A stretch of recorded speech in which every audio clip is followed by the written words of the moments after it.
فرمایا کیا آپ نے نہیں دیکھا کیسے اللہ تعالی مثال دیتا ہے. نہیں دیکھا مطلب یہ کوئی ضروری نہیں کہ دیکھا ہی ہو، بلکہ ایک تو یہ کہ نہیں دیکھا کا لفظ جو ہے یہ ایک محاورہ ہے، مطلب خیال نہیں کیا.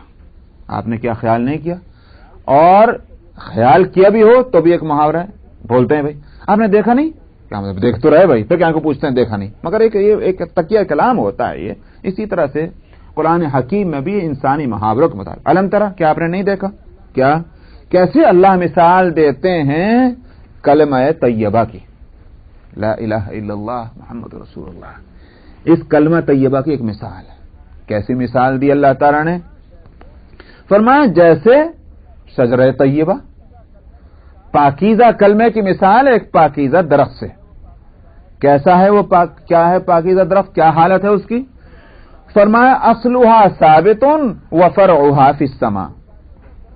وہ پاکیزہ درخت جو ہے اس کی شان یہ ہے کہ جڑیں تو اس کی خوب گڑی ہوئی ہیں زمین کے اندر گہرائی میں، یہ ہے ثابت. دوسری بات کیا اس کے اندر ہے؟ فرعها فی السماء، اس کی شاخیں جو ہیں اوپر بلندی کی طرف جا رہی ہیں، آسمان پہ چڑھی جا رہی ہیں. یہ دوسری بات ہوئی. تیسری بات اس کے اندر کیا ہے؟ تؤتی اکلھا کل حین باذن ربھا، اپنے رب کے حکم سے وہ ہر وقت پھل دیتا.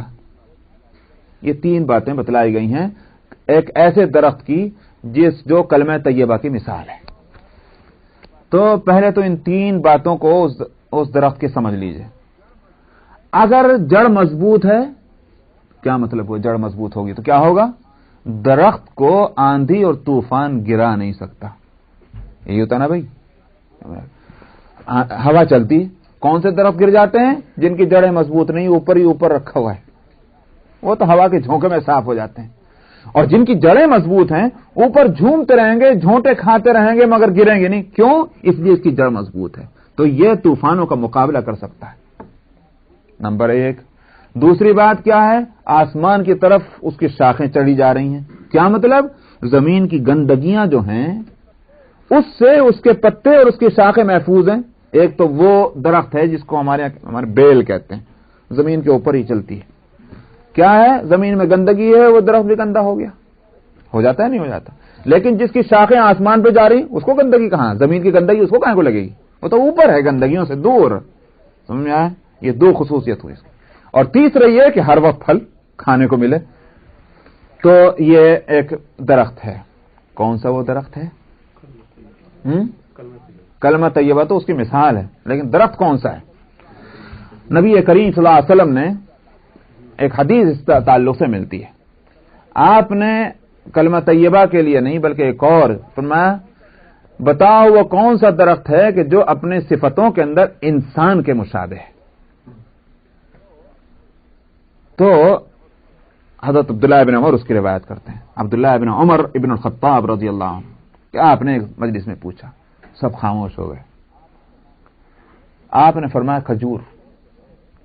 کھجور جو ہے وہ ایک انسان کے جیسا ہے. کیسے؟ انسان جو ہے اس کو دیکھ لیجئے کتنے جامع کمالات ہے، وہ خوبیاں، سارے مخلوقات کی خوبیاں اس ایک انسان کے اندر جمع ہیں. اسی واسطے اس کو عالم اصغر کہتے ہیں. پورا جو یہ آسمان اور زمین سے لے کر کے جو بھی کچھ ہے اس کو اگر آپ سمرائز کر لیں تو پھر یہ ایک انسان ہے. عالم اصغر اس کو کہتے ہیں. ساری خوبیاں کائنات کی ایک انسان کی اس باڈی کے اندر ہیں. یہ اللہ کی قدرت ہے. میں اس وقت اس تفصیل میں نہیں جاتا، پھر وہ تو وہیں وقت ہو جائے گا، آیت رہ جائے گی. تو آپ نے فرمایا کہ عبداللہ بن عمر رضی اللہ عنہ کہتے ہیں میں جب گھر گیا تو یہ بچے تھے، اس وقت کم عمر صحابہ میں ہیں. تو میں نے اپنے ابا سے کہا، عمر بن الخطاب سے، ابا جان نبی کریم صلی اللہ علیہ وسلم نے پوچھا تھا نا، میرے دل میں اسی وقت آیا تھا میں کہہ دوں کھجور کا درخت ہے. حضرت عمر نے کہا جانے پدر پھر تم نے کیوں نہ کہہ دیا؟ عرض کیا ابا جان مجلس میں ابو بکر اور عمر جیسے لوگ ہوں وہاں مجھے ہمت نہیں ہوئی کہ میں کچھ کہوں. یہ ادب اس زمانے کا دیکھ رہے ہیں آپ. بچوں کے اندر بھی یہ بڑوں کا یہ ادب ہے کہ جس مجلس کے اندر حضرت عمر موجود ہوں، ابو بکر صدیق موجود ہوں، وہاں میں بول کر آگے بڑھ کر کہوں تو یہ ایک بات ہے. حضرت عمر نے فرمایا اگر تو وہاں بول جاتا اور تیری بات یہ جیسے صحیح ہو جاتی، مجھے 10 سرخ اونٹوں سے بھی زیادہ مجھے خوشی ہوتی۔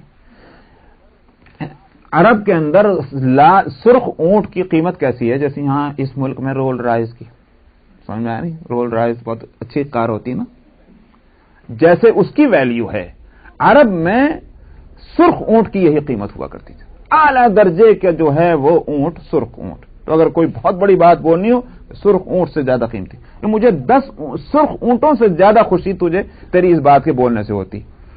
اس سے یہ معلوم ہوا کہ بچوں کی اچھی بات کی ماں باپ کو خوشی ہوتی ہے، کیوں؟ اس واسطے کہ یہ بے غرض کی محبت ہے، اور نہ صرف یہ کہ بے غرض کی محبت ہے، بلکہ عجیب بات ہے،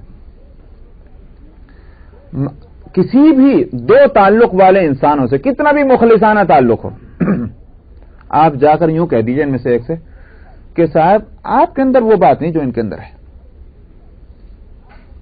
سن میں نہیں، آپ کے اندر وہ خوبی نہیں جو ان کے اندر ہے، کیسے لگے گا؟ خفا ہو۔ لیکن آپ ماں سے کہہ دیجئے بھائی آپ کے اندر وہ بات نہیں جو آپ کی بیٹی کے اندر ہے، واقعی بڑی خوبیاں اس کے اندر ہے، برا لگے گا؟ قطعاً نہیں، قطعاً نہیں برا لگے گا۔ یہ ہے وہ محبت جو ماں اور باپ کو اپنی اولاد سے ہوتی ہے۔ ماں اور باپ کے سامنے کہہ دیجئے کہ آپ کے اندر وہ باتیں نہیں جو آپ کی اولاد کے اندر ہے، ماں اور باپ کی گردن فخر سے اونچی ہو جائے گی۔ کسی دوسرے دو انسان جو ایک دوسرے سے محبت کرتے ہیں، ایون دو سگے بھائیوں سے کہیے یار تمہارے اندر وہ بات نہیں جو تمہارے بھائی کے اندر ہے، ناراض ہو جائے گا، الا ماشاء اللہ۔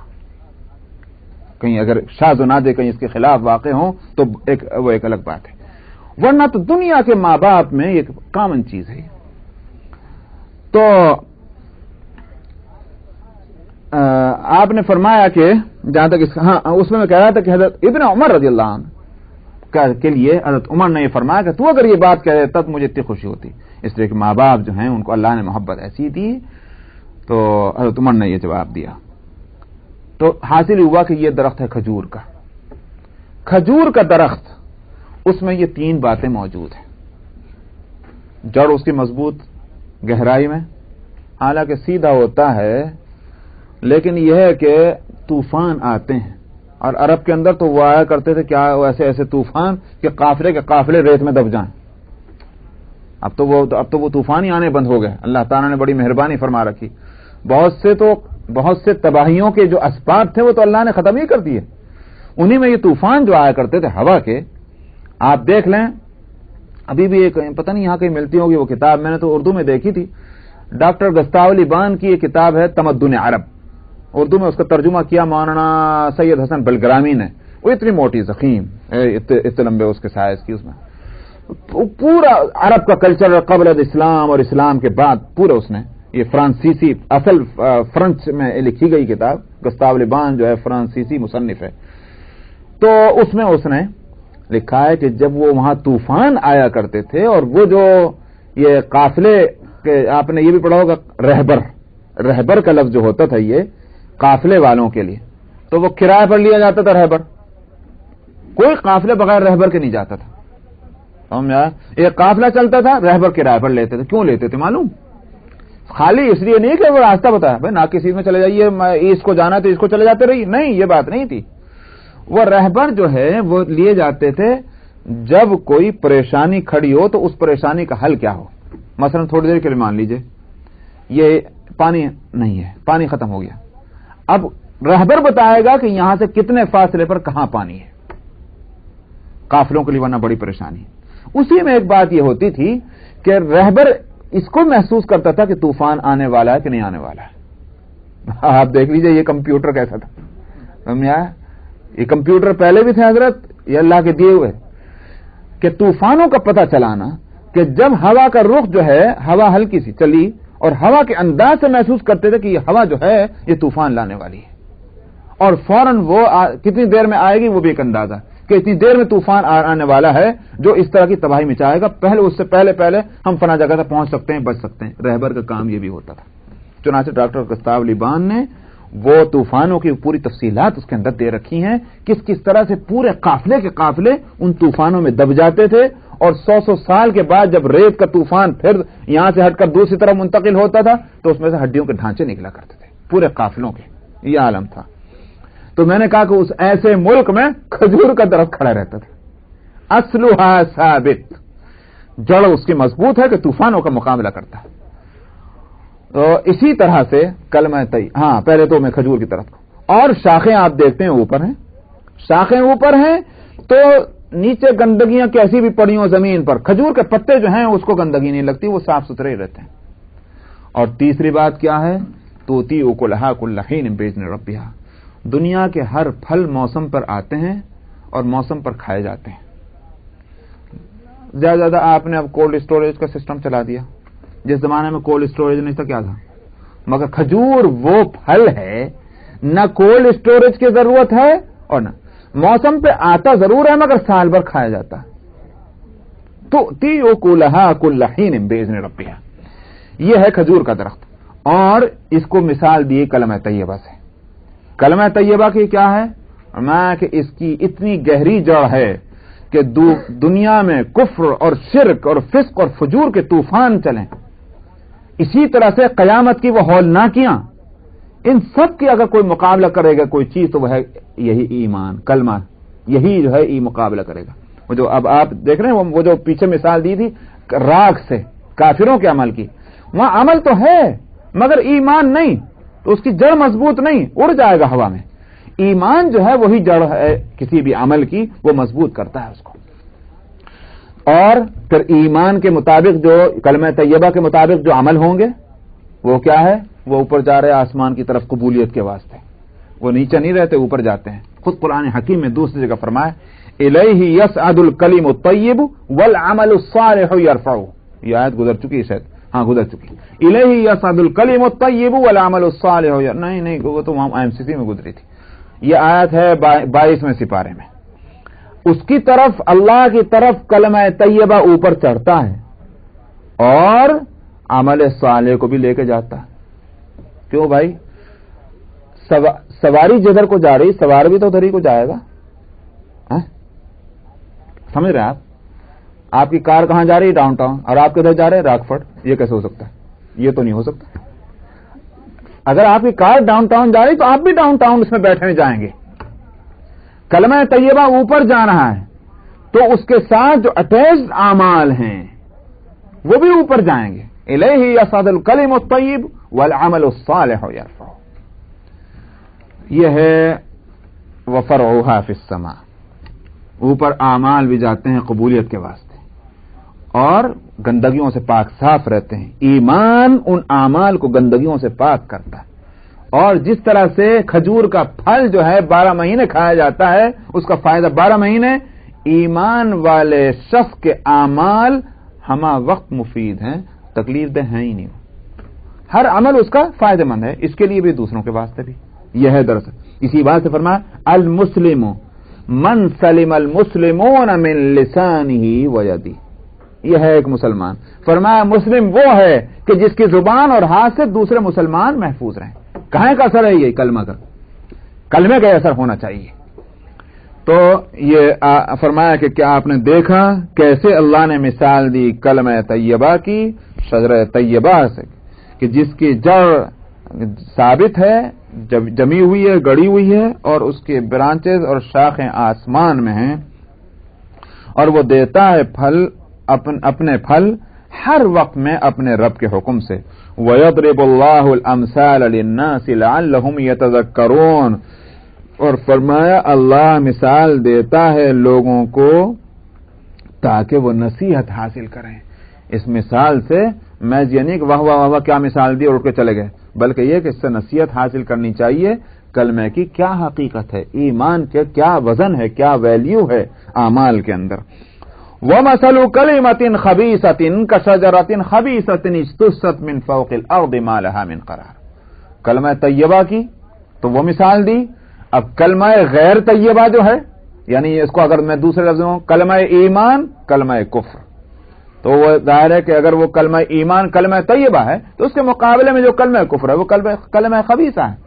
اس کی مثال کیا ہے, فرمایا وَمَثَلُ كَلِمَةٍ خَبِيثَةٍ, خبیثہ اپوزٹ ہے طیبہ کے. اگر طیبہ پاکیزہ ہے تو پاکیزہ جو نہیں ہے، صاف ستھرا نہیں ہے، اعلیٰ درجے کا نہیں ہے، گندا ہے، وہ ہے خبیثہ۔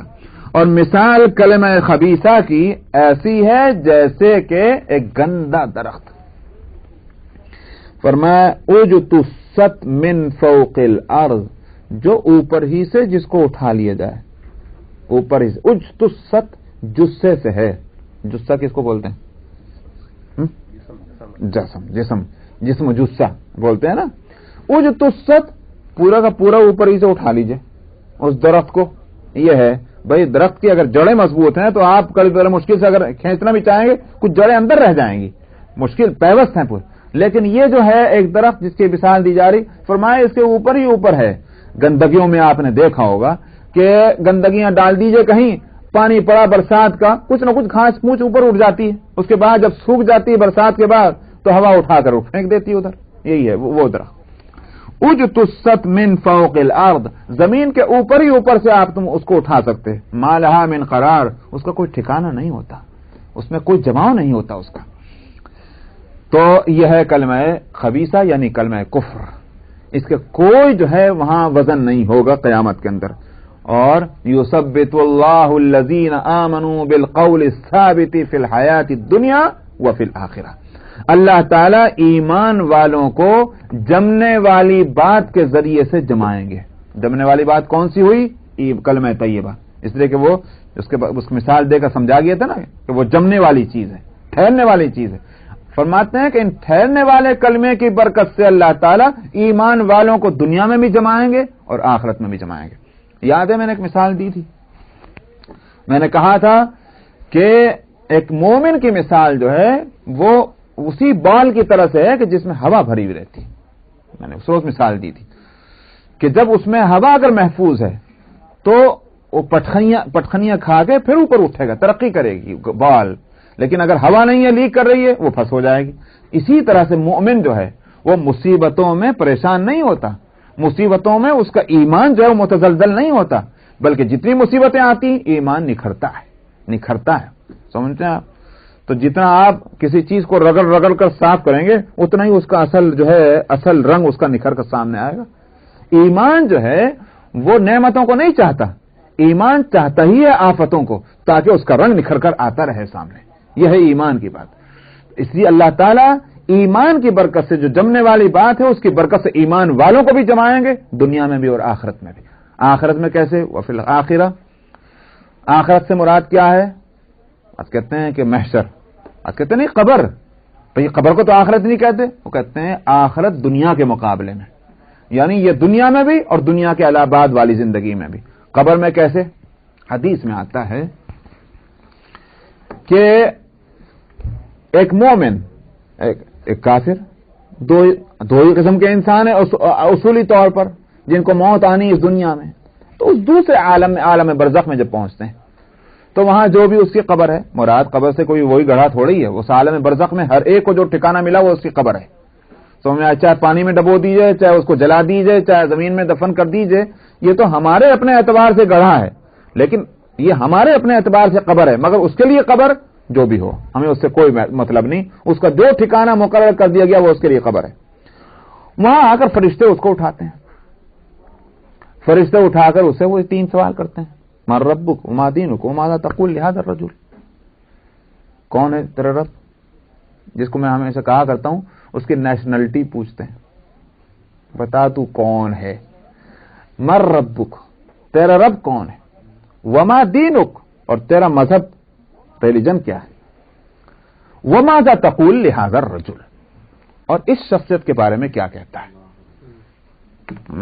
ان کی شبیہ۔ تو اگر ایک مومن ہے تو مومن تو ایک شاعر کے بقول شبیہ ہے سرور دو عالم تو ذرا سامنے لاؤ، شبیہ ہے سرور دو عالم تو سامنے لاؤ، رہ گیا سوال وہ پھر مل کے کر لینا۔ مومن جو ہے اس کا جواب تو یہ ہوگا۔ حدیث میں آتا ہے کہ وہ بندہ جس وقت اس کو اٹھایا جائے گا وہ وقت ہوگا کیسا؟ عصر اور مغرب کے درمیان کا وقت، نہ اندھیرا اور نہ پورا اجالا، ایسا وقت ہوگا. تو مومن جو ہے وہ اٹھنے کے ساتھ کہے گا اجی چھوڑو پہلے نماز کا وقت, میری نماز اثر جا رہی ہے, مجھے نماز پڑھ لینے دو. لو بھائی اس سے کیا بات کر لو, یہ نماز کی یہاں بھی فکر کر رہا ہے. تو مر ربک وما دینک اور ماذا تقول, اس کا تو جواب ہو ہی گیا. وہ کہہ رہے نماز پڑھنے دو. اس کا کہے گا یہ نماز کی جگہ تو نہیں, دنیا نہیں ہے, یہ تو آخرت ہے. اور آخر اس کا جواب دینے میں اس کو کیا دقت ہے؟ ربی اللہ. جب نماز کی جو بات کر رہا ہے کیا وہ اللہ سے غافل ہے؟ کر ربی اللہ, دینی الاسلام, یہ تو ہمارے محمد صلی اللہ علیہ وسلم ہے جن کی سنتوں پر ہم عمل کرتے تھے. کیسے پہچانا؟ ظاہر ہے کہ اگر ہمارے ذہنوں میں نبی کریم صلی اللہ علیہ وسلم کا کوئی چہرہ بشرا نہیں ہے. کیوں نہیں ہے؟ اس لیے کہ ہم نے اپنے اعمال میں کبھی اس کی رعایت کی ہے کہ اللہ کے رسول یوں کرتے تھے؟ کبھی ہوا؟ بھائی ہم کپڑے پہنتے ہوئے سوچتے ہیں اللہ کے رسول کپڑے پہنتے تھے تو کیا کرتے تھے. ہم جوتے پہنتے ہوئے سوچتے ہیں اللہ کے رسول جوتے پہنتے تو کیا کرتے تھے. ہم جو ہے اپنا چہرہ بناتے ہوں تو سوچتے ہوں کہ اللہ کے رسول اپنا چہرہ کیسا بناتے تھے. صحابہ آپ دیکھیے, اللہ میں کہتا ہوں کوئی گستاخی نہیں ہے, لیکن کیا پاگل تھے, دیوانے تھے؟ بھائی محبتیں تو ہوا کرتی ہیں, مگر اس محبت کو کیا کہیں گے؟ اللہ کے رسول کی ناک ایسی تھی, اللہ کے رسول کی آنکھ ایسی تھی, اللہ کے رسول کا سینہ ایسا تھا. کون کہا کرتا ہے کہ میرے محبوب کے سینے کے اوپر بال ایسے تھے؟ یہ کوئی اس طرح سے تصویر پیش کی جاتی ہے کسی انسان کی. لیکن کیوں؟ اس لیے کہ ہر ادا محبوب تھی, ہر انداز محبوب تھا, اس لیے ایک ایک چیز کو ریکارڈ کیا گیا. اب جو اس لیے پڑھتا ہے ان ساری چیزوں کو کہ ان میں سے جو چیز لینے کی ہے میں لے لوں, اس کو جو ہے نبی کریم صلی اللہ علیہ وسلم کو نبی دیکھا ہو تو اس کے ذہن میں ایک تصویر ہے آپ کی, تصویر ہے آپ کی. آپ بھی تو کچھ آئیڈیا کر لیتے ہیں کسی صاحب کو, فلانے صاحب ان کے اندر یہ باتیں ہیں. اب آپ نے کبھی نہیں دیکھا, آپ کے ذہن میں خود بخود ایک تصویر بن گئی. کہتے ہیں یہ بن دیکھی تصویر ہے. کہاں سے بنی بن دیکھی تصویر؟ ان کی باتیں سن کر. تو نبی کریم صلی اللہ علیہ وسلم کو جنہوں نے دیکھا ان کو سعادت حاصل ہوئی, وہ تو پہچانیں گے, دیکھے ہوئے تھے.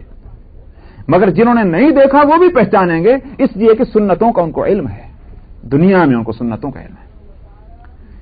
تو اللہ سبحانہ و تعالی اس عالم میں بھی اپنی توفیق سے, اس کلمے کی برکت سے وہاں جمائیں گے, ان کا جواب صحیح ہوگا. ربی اللہ, دینی الاسلام, وہذا نبینا محمد صلی اللہ علیہ وسلم. یہ تینوں جواب بالکل صحیح بیٹھیں گے. کہا جائے گا نم کنومت العروس, بس ہو گیا, تمہارا ٹیسٹ ہو گیا ہے, اب تم سو جاؤ جیسے دلہن آرام سے میٹھی نیند لے کر سویا کرتی, بس. اور اس کے بعد جنت سے وہ ان کا کنیکشن وہیں سے قائم ہو جائے گا, اور ہوائیں آ رہی ہیں اور نعمتیں مل رہی ہیں. یہ تو بطور یوں کہیے کہ ٹائم بین ہے, اصل نعمتیں تو وہاں جا کر ملنی. اس کے برعکس جو کافر ہے اس سے بھی یہ تینوں سوال ہوں گے, مگر وہ مصیبت کا مارا وہ کہاں سے جواب دے گا؟ اسے دنیا میں کون سا وہ کام کیا تھا کہ اللہ کی توفیق یہاں اس کی مددگار ہو؟ وہ کلمہ کہاں تھا کہ جو کلمہ یہاں آ کر کے اس کی مدد کرے؟ نہیں. حدیث میں آتا ہے کہ جو کلمہ اور کلمے کے اعمال ہیں, یہ قیامت برزخ میں کیا ہوگا کہ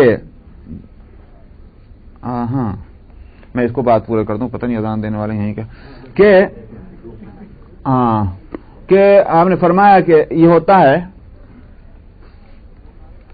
جب اٹھانے کے لیے آئیں گے فرشتے تو کوئی اس کو آفت نہ آ جائے. نماز تو آ جائے گی دائیں طرف, سمجھ میں آیا؟